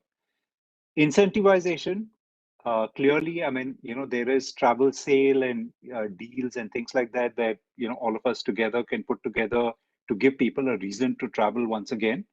But I think this is also an opportunity for us as an industry to come together to think about what else could we potentially do to incentivize this. And here I think we'd certainly be looking at the support of various players across the industry as well as the MOT and government. How can we together think of ways in which over the next say couple of years, we can get people to travel more? Whether that is in terms of incentives and gifts, or indeed in terms of the way we are looking at taxes and so on and so forth. I'm sure there's a lot we can collaborate on there. And on the point on collaboration, I think again content is an area all of us really should be looking at doubling down on. Create content on places that people are not familiar with so that it builds desire. People really should want to go out and explore all the beautiful things that the country has. And it also builds comfort because there's a certain sense of familiarity. For a lot of people, going to a new destination is a little intimidating and scary. But if you have a lot of content, you have point of view of travelers, etc., it just helps people get that much more comfortable, know what to do, and plan their travel. And this is where technology can be put to very good use, whether that is virtual tours.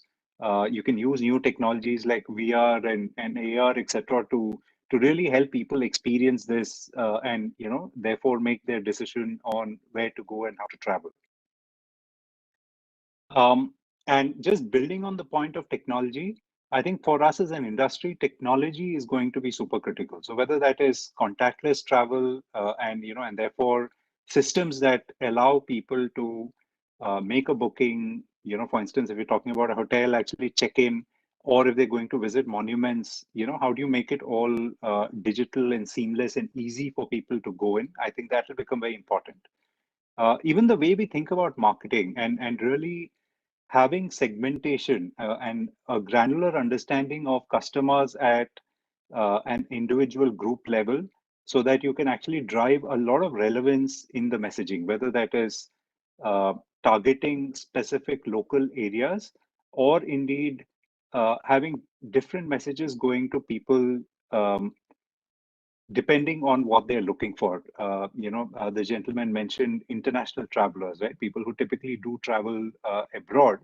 How do we sort of give them messages around luxury destinations within India, experiences that they might have never imagined they could have in India? And there are lots and lots of those here.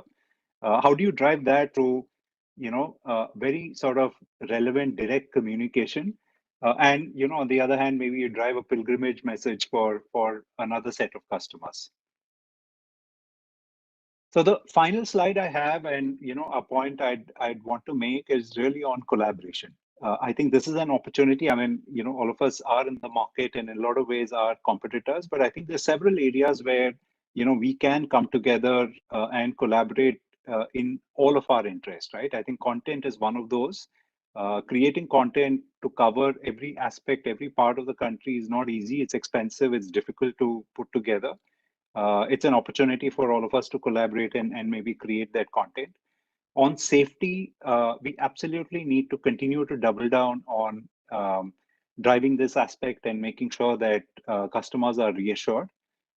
We talked about incentives and we'd be very happy to also collaborate. I mean, we built a lot of strength in technology and digitization. I think we'd be very happy to collaborate and work together with everyone on helping the industry move forward rapidly on this. All right, with that, I will close my session and I'm happy to take any questions now or later. Thank you very much. Thank you, Mr. Sunil Suresh, for really being brief and very precise. and for the wonderful presentation. Thank you. Thank you very much. I think the last slide was really the takeaway, and I think everybody's looking at that. And if there are any questions, we will directly post it to you via email. Absolutely. We have Anytime. presentation on time. Thank you very much for the presentation. We move to the next speaker, Mr. Madhavan Karnakaran Menon. He is the MD of Thomas Cook India Limited. Mr. Madhavan, can you hear me? Yes, I can. Great. Thank you for being patient. And without wasting time, I hand over to you.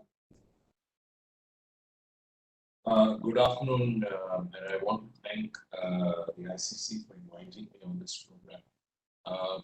Given that several of the speakers from the industry have addressed various issues, I'm going to sort of limit myself from the point of being a tour operator who brings tourists to India, being a tour operator that is a player in the domestic space. I think looking from a strategy as we exit, or at least hope we're exiting this entire pandemic, I think there are several steps that need to be taken. This involves both the government as well as the industry, but the reality is these are mainly medium term, short term.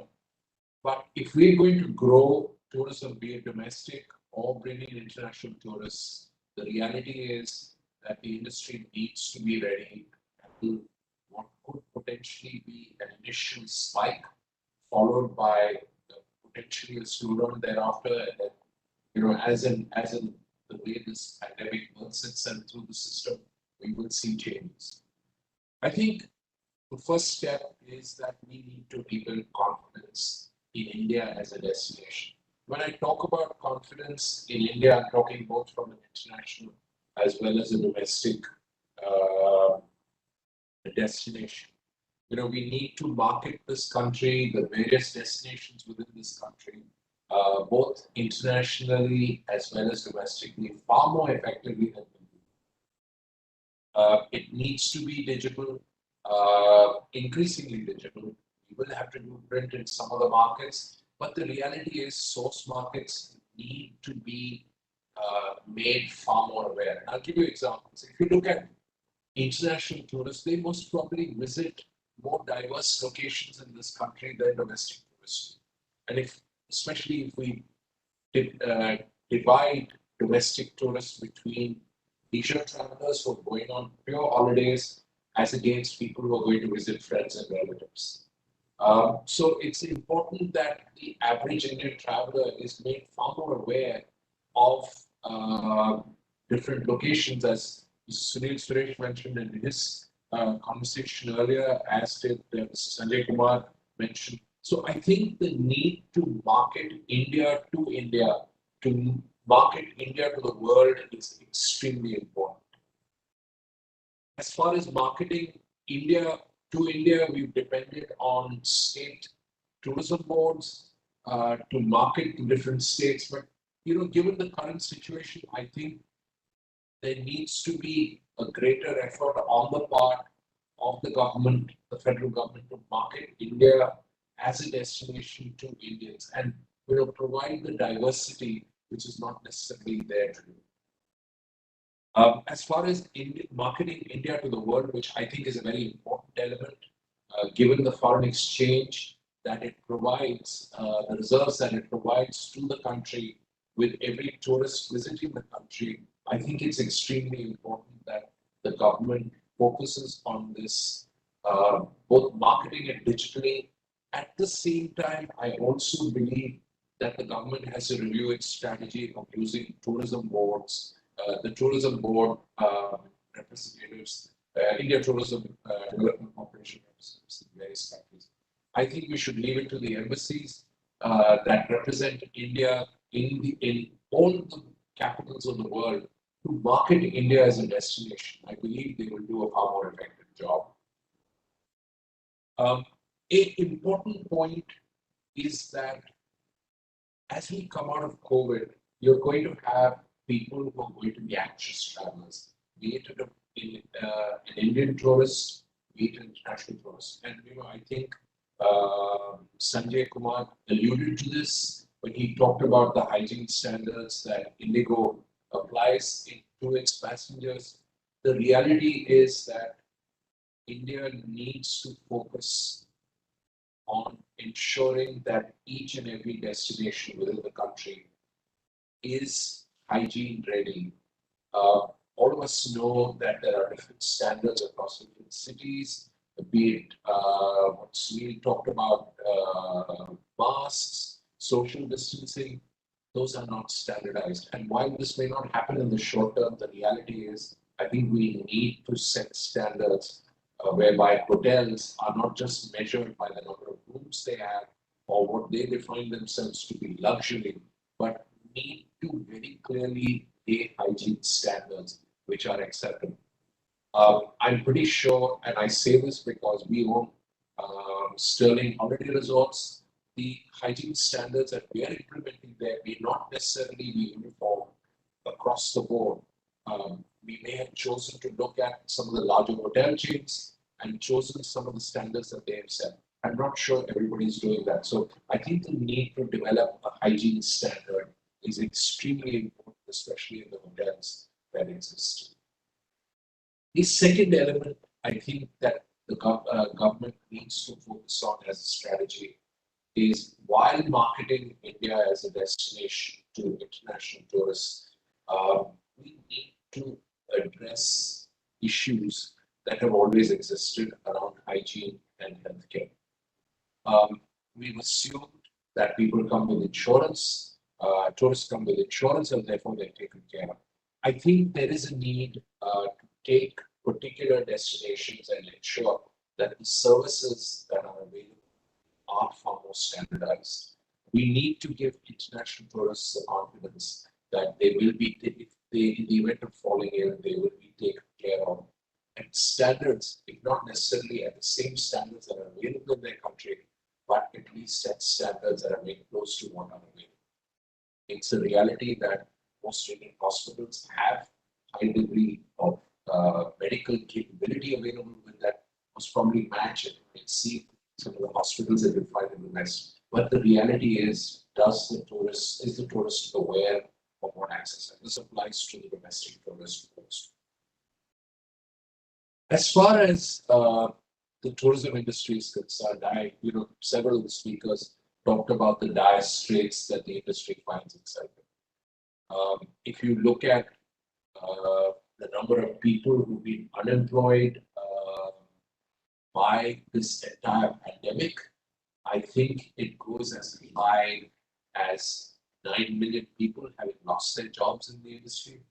If you talk of livelihood, the reality is there's been a 61% drop in tourism spends from the international sector and approximately 31% as far as the domestic sector is concerned. Now, in these circumstances, it makes life very difficult for the average tour operator. I do admit that the government has come out with various schemes, but the reality is banks are not necessarily willing to lend money as easily despite government guarantees that have been laid out. And I talk about every single bank, including the country's largest banks, as well as several other private banks, all of whom are risk averse as far as this industry is concerned. Now, if we need to receive tourists and there is going to be a spike in the amount of tourists who are traveling, the tourism industry needs to be standing on its feet and being able to at least handle some of this activity. Today, if you walk into hotels around the country, and I can give you an example of the city of Mumbai where I live, walk into a 4-star or 5-star hotel and you realize that the number of staff that are available to service guests are significantly lower than what is actually required. But the hotel operator, in the absence of any support, is actually unable to hire everybody back because of the accumulated losses that all these hospitality companies have incurred over the last few years. I know lots of tour operators who handle tourists both internationally as well as domestically have actually scaled down their operations because they don't have the liquidity or the financial strength to last this out. I believe that the government needs to, central government, I'm not asking for the central government to dole out money to people. I don't think that's the way to sort this out. But things like the subsidies for foreign exchange earnings that was available to the industry, it's called SIS, needs to be, SEIS, sorry, it needs to be paid out so that tour operators can at least restart their business. You know, I think that a lot of industry, a lot of the tourism players are simply not able to find their feet. A last point in this area, which I want to mention, is that this is an industry that generates a lot of foreign exchange, and you know, and other domestic spends to the industry. I believe that the government needs to award some sort of status to this, be it as an export certification or some other form of certification that will make them eligible for other benefits that other, especially the manufacturing industry, is provided. I think as a last point before we close, I want to mention that we need to focus on diversifying India as a destination. Today, as I mentioned earlier, if you talk to domestic tourists, there are a few states that, or a few locations that they visit. How do we diversify that? Is Goa the only beach that we have? No, it isn't. There are many more beaches available. There are multiple Indian stations that are available. There are multiple cultural as well as historic destinations that are available, but none of them are necessarily propagated as a destination. So how do we, in the long term, ensure that people travel to these destinations? That can only be done if there is a standardization of infrastructure. Now, it is for us as industry to develop that, but I think you need to have some form of development initiatives that need to be undertaken by state governments to develop their infrastructure and cannot just depend on industry to develop. If industry is to be attracted into these locations, infrastructure like roads and other services need to be provided. Clearly, state governments have a role. So, ladies and gentlemen, with that, I'm going to close here. I'm a firm believer that India will open as a destination sooner than later. The current restrictions that each state seems to have a restriction will fade away over the next couple of weeks or maybe in a couple of months, and that tourism will be back in some form or the other. I mean, it's a very early days to predict this, but my expectation is that tourism will grow and it will grow dramatically, a lot more dramatically than we realized. Thank you very much. Thank you, Mr. Madhavan Menon. I think that was a great overview and putting a perspective as the way forward in the tourism and travel industry. I really thank you for being patient. I think you waited and we had alternate speaker who you could missed him and then we came in. So thank you for being patient and for a wonderful talk. I would like to thank all the speakers, Mr. Sanjay Kumar, Mr. Sunil Suresh, Dr. Ravi Kumar, and also including yourself, Mr. Madhavan Menon, for giving the overview and strategy and reality check and the way forward in the tourism and travel industry. I hope this is a very useful, talk and also presentation. If there are any questions, all the participants can send us the points and we will directly email to the speakers and then we will also share the reply with them. And we are just apt on time for the summit. And I would like to thank also our entire team at ICC, Indian Chamber of Commerce. Even though it is a virtual, I think there is some coordination and effort required. So I thank entire team of coordination and organizing and the technical team, IT team.